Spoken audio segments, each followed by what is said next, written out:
आंनि एसपिकेसन इउटुब चेनेलाव आं दिनैहाय नोंथांमोननि सिगाङाव मोनसे भिडिअ लाना फैनो नागिरदों।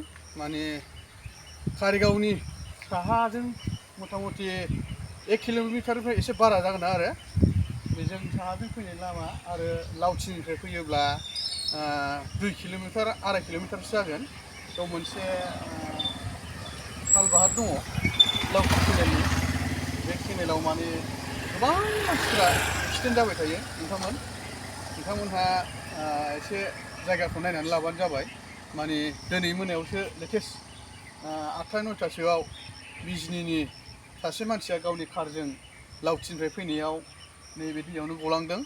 लोगोसे आरो बिनि सिगांबो गोबां मानसिफ्रा बेयाव हारसिंनो एक्सिडेन्ट जानानै बे हाखराव गलाङो। दाथ' दै दङ, दै हरबाय, माइ गायनाय टाइम नालाय, दैज्लां बोथोर नालाय, दै गोनांखाय जेबो जायाखै।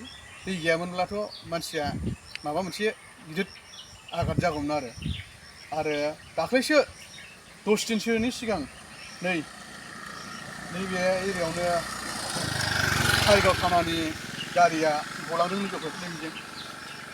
बेजों गलांदों लोगोफोर, नायबानो जाबाय। बेजोंनो हरनि पेट्रलिं खालामनायाव दा नोंथांमोनहा बे कारिगावनि साहाजों आरो लावथिनिफ्राय खोलाजों फैयोब्ला नैबे खालबाहाराव अननानै नोंथांमोनहा मोजां लासै स्पिड ब्रेकार होनाय दंखायो, बेयाव लासै सालायबानो जाबाय अननानै, जेबो खैफोदाव गोलैयैनि। दिनै मोनायाव नोंथांमोननि सिगाङाव माखासे एसे भिडिअखौ खिन्थागोन आङो। गारिखौ माबोरै बोखाङा, जिसिपिजोंनो बोखांदों। नै गलांनाया नै बिजोंनो लोगोफोर, नायफैबानो जाबाय।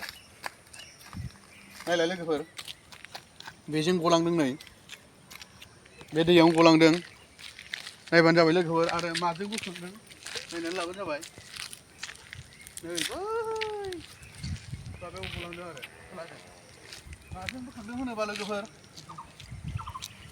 नायबानो जाबाय।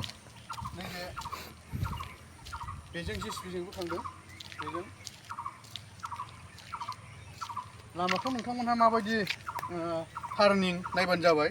कन्टिनिउ टार्निं जाफैदों ओरै खोलानिफ्राय फैनायाबो।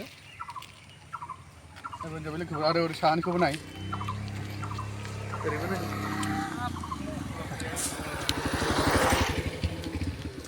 ओरै नायबानो जाबाय लोगोफोर, माबायदि टार्निंआ कन्टिनिउ टार्निं। ओंखायनो नोंथांमोनहा फैयोब्ला एसे थाल लानानै सालायबानो जाबाय। नोंथांमोनहा दा गारि बोखांनाय भिडिअखौ नायब्लानो जाबाय।